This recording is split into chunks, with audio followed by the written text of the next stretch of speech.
What's up, guys? Welcome back. Third episode. It's starting to get fun, man. Talking Game with your boy, LT. Some know me as Yellow Tape King. Some know me as Tony. Some know me as Anthony. It's all on how you met me, where you met me, and what I was on at the time. But you know right now what I'm on. It's all about the sports, baby. Welcome back. I appreciate everybody who's listening so far. Hopefully you tell a friend to tell a friend. Bring them into some real sports. You know I got you, man. All right. I want to start off. It's baseball season, so I'm going to talk about what's relevant at the time right now. And it's the Padres, right? Just made a big trade. Got Juan Soto.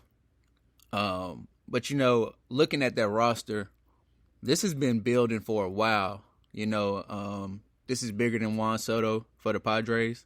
You could tell.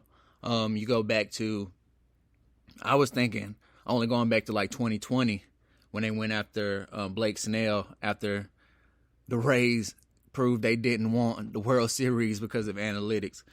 But then I started thinking about, well, no, they got Mike Clevenger. You know what I'm saying? Manny Machado. But then I go even back further to like Eric Hosmer.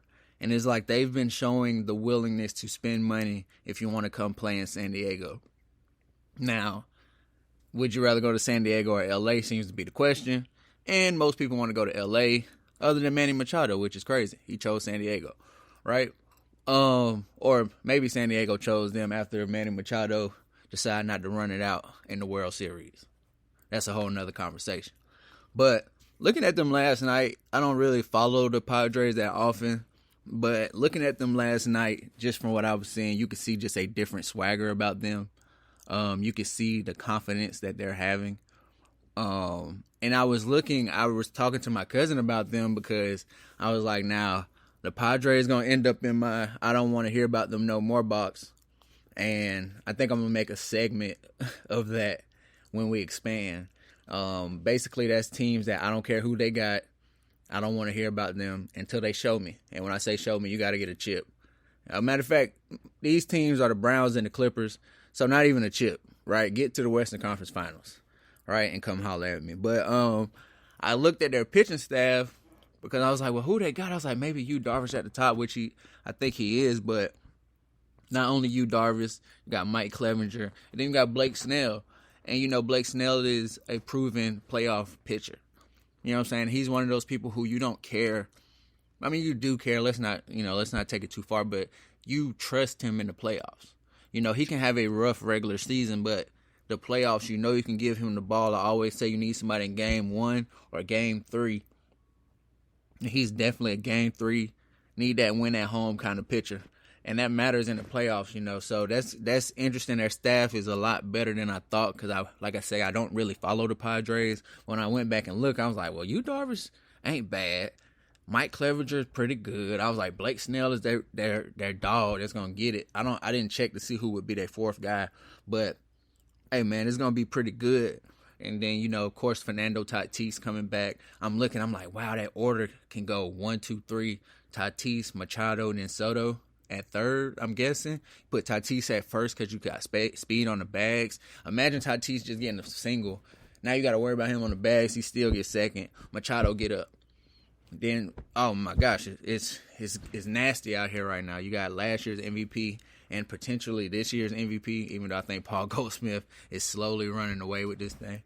But now I'm going to take it to the East Coast. You know I got to talk my Yankees, guys. All right. Yankees are struggling. All right, let's just call a spade, man.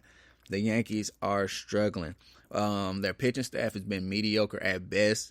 I put that in my notes because that's how I wanted to start talking about the Yankees and saying mediocre at best. But looking at this staff, this has been way worse than mediocre. I did some digging to see like the stats on ERAs, and over the last 7 starts, you got Garrett Cole pitching a 4.7 ERA. Disgusting. Montgomery, before we traded him, was pitching a 5.25 ERA. Even worse. And then even worse than that is Jameson Taillon with a 5.71 ERA, which is crazy because he got 10 wins, and it's like we just find a way to win when he pitch. But after a while, it's going to be hard to overcome that, right? And then even Nestor Cortez, who for the season has a 2.35 ERA, but that's because it's been raised because over the last 7 games he's been pitching to a 3.65 ERA. Look, man, you can't depend on, and which is crazy, is our hitting is still not has been that bad. We just can't overcome this pitching. But the problem is, what happens when the hitting is in a slump? We got to be able to win 2-1 games, 1-0 games. You know what I'm saying? Even if we can only get 3-1 games, 3-2 games, somehow, some way. But it's not going to happen. You're giving up 5 from your starter. You know what I'm saying? And now you got to pull the starters. Bullpen got to play longer. It's taxing, man. It's just not going to work. So we got Frankie Montas starting Sunday. He's getting the ball on Sunday. The Yankees played it very close to the chest with the Severino thing because we knew they was reporting Saturday during the Kansas City game that he was fine and feeling good and in good spirits. And then right after the trade for Montas, he went on a 60-day DL. That kind of stuff just doesn't happen out of the blue. But come September, that would be like a call-up. You know what I'm saying? Like a trade deadline deal late in the year that's really going to help, hopefully, if he can come back healthy. But now we got to see. I love Severino as a player, but he is becoming very injury-prone. Also, I do believe, talking to my cousin, he did kind of make me see the light. Being 12 games up in the division, you really can let people take breaks that you probably wouldn't take. You already see that the record is out the window. So now you just really want to focus on being ready for the playoffs. So I'm not mad at it at all. I just need the pitching staff to be better. But we'll see. It's the dog days of summer. These are professionals. Most of these things are small tweaks to their game, and then they be right back where they were. So we'll see how they go. Now I can just talk news, basically.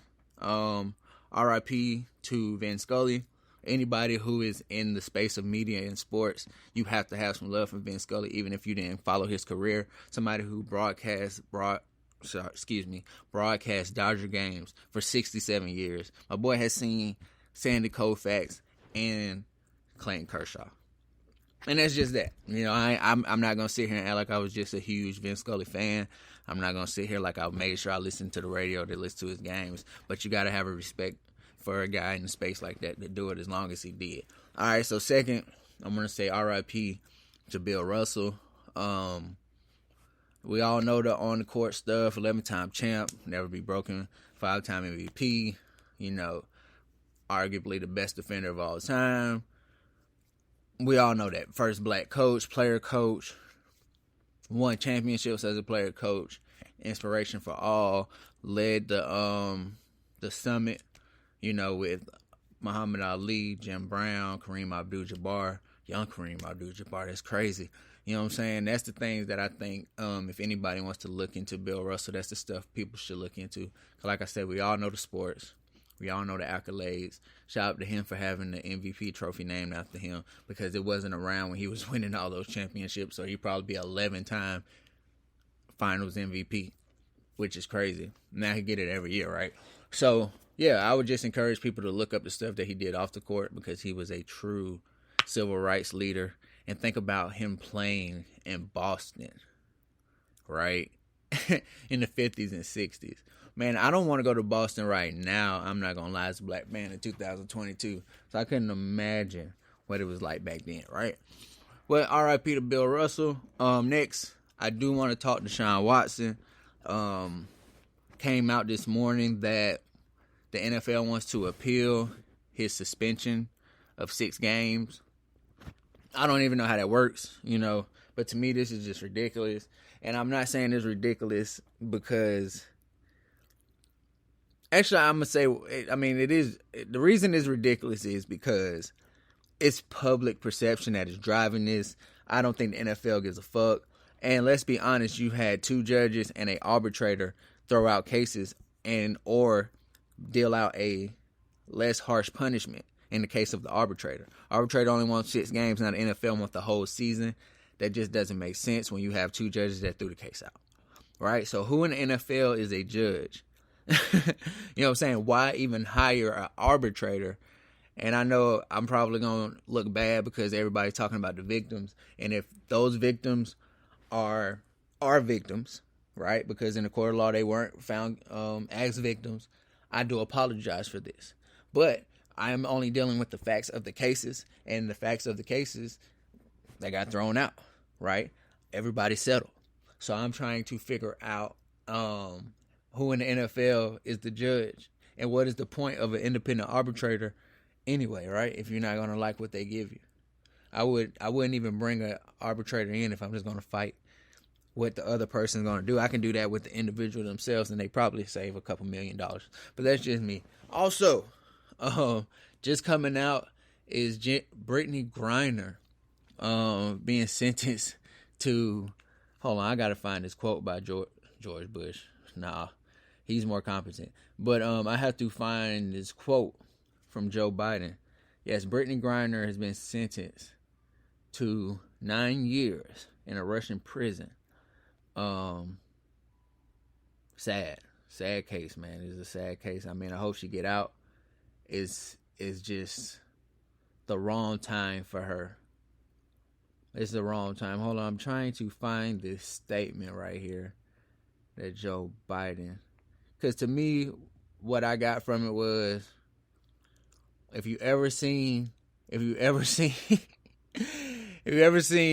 Bad Boys, so sad, but you're on your own, JoJo. Oh, where's the statement at, man?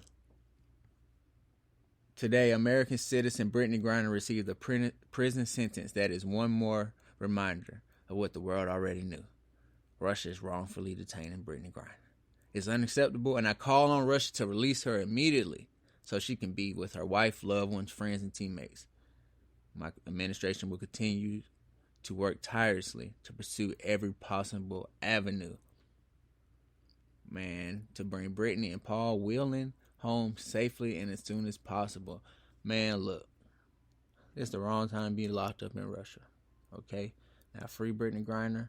I hope she get out, because nobody needs to be in prison, especially not no BS like that. But man, that's gonna be tough. This is the worst possible time for her, man. But gotta leave this on some positivity. Cool stuff. My son called me yesterday and was like, who you think the most underrated player is in the NBA? I said I still think it's Jokic, which is crazy because he won 2 MVPs, but he still don't get the love. He said Colin Sexton. And if you listen to episode 2, you'll understand why that episode was so... why that response was so cool to me, man. So shout out to him. Shout out to my whole family. They the ones who keep it going. But hopefully the Yankees can turn around. We got to look out for the Padres, like, for real. It's something about a team with confidence. It's really more than half the battle, especially in baseball, because once you reach that level, you have the tools. You just need the confidence, and they just look different last night. You could just see the bounce in their step. I don't follow them that often, but you could just see it. You just know, and the team know when they're going to win every night, because that's how the Yankees were looking at the first half of the season. They're not looking like it this year. I mean, the second half. Hopefully we get Stan back soon, because him batting after Rizzo is ridiculous. Benintendi hasn't been hitting well, but he has been giving us a lot of base on balls. So, hey, pass the stick, man. Pass the stick. Shout out to y'all, everybody who listen. Coming back soon. I'm not making this a weekly thing. I'm not making this a daily thing that is gonna randomly drop. So when you want to get the game, subscribe to the Spotify, subscribe to the YouTube. It'll be on iTunes soon. I'm trying to figure out the kinks with that. Until then, peace, people.